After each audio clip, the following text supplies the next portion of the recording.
Alright guys, we're going to do a little tutorial here on Peterbilt semis and side switches and what will interchange. We had some discussion on the Stomper Museum because when some try to turn on their side switch, it's hitting the back of the cab with certain cabs.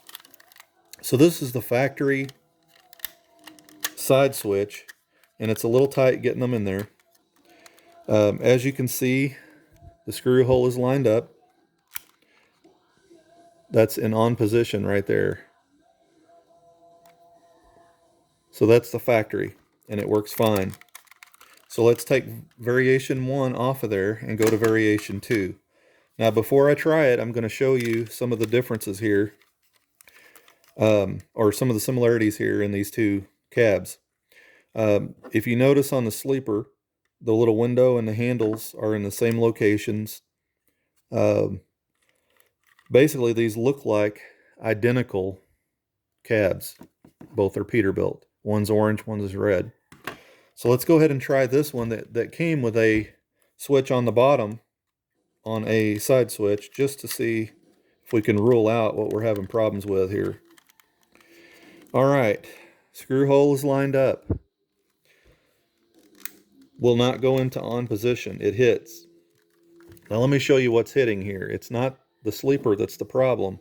It's this little tab that holds the fuel tank. That little tab is higher on this cab than it is on this cab. So let's compare the two side by side here. Note the little tab. It's almost even with the top of the tank on the orange one. On the red one, it sticks up another probably 1/4 of an inch. See the difference there? So that is our main problem.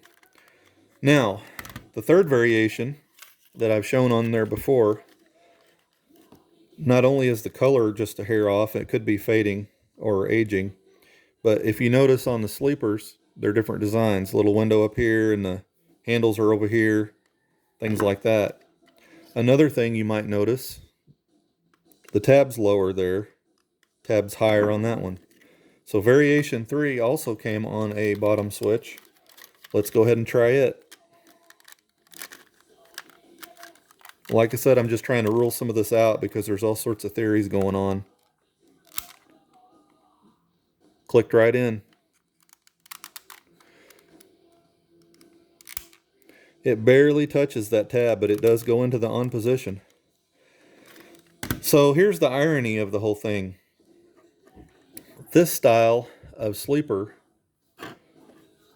will actually fit on a chassis like this style of sleeper, as long as that little tab is down low enough.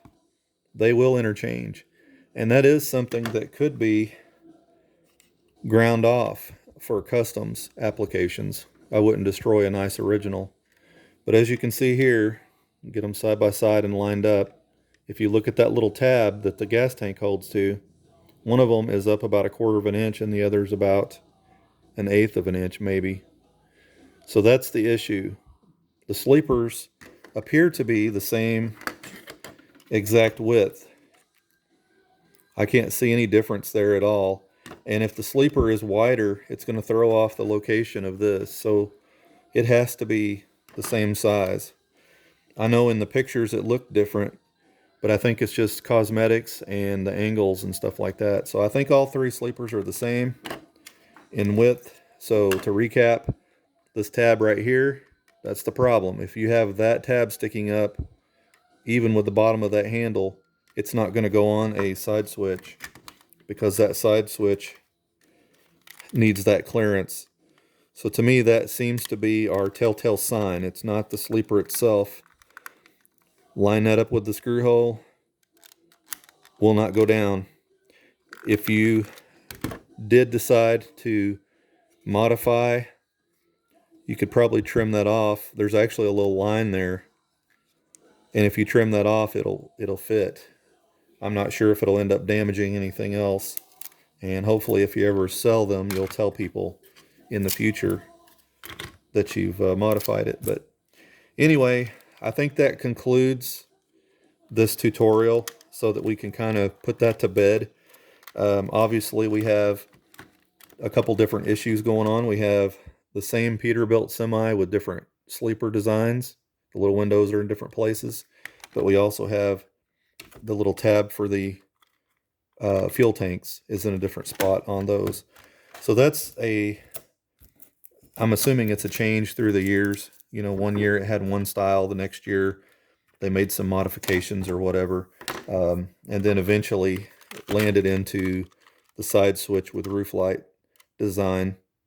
They're in the early 80s or so, but anyway, hopefully that helps everybody understand what's going on. I thought that it was time to kind of take a minute and step back and try some things physically just to see if we could figure it out. And again, like I said, I think it's a fuel tank tab difference, not a shorter sleeper. Anyway, hope that helps out. Until next time, Stomper on.